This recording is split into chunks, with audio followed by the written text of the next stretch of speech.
والأرض وضعها للأنام فيها فاكهة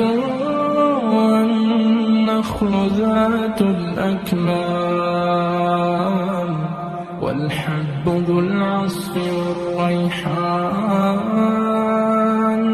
فبأي آلاء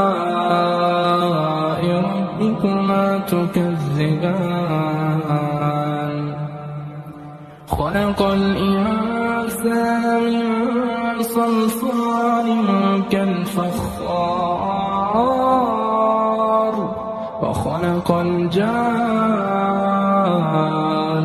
من مارج من نار فبأي آلاء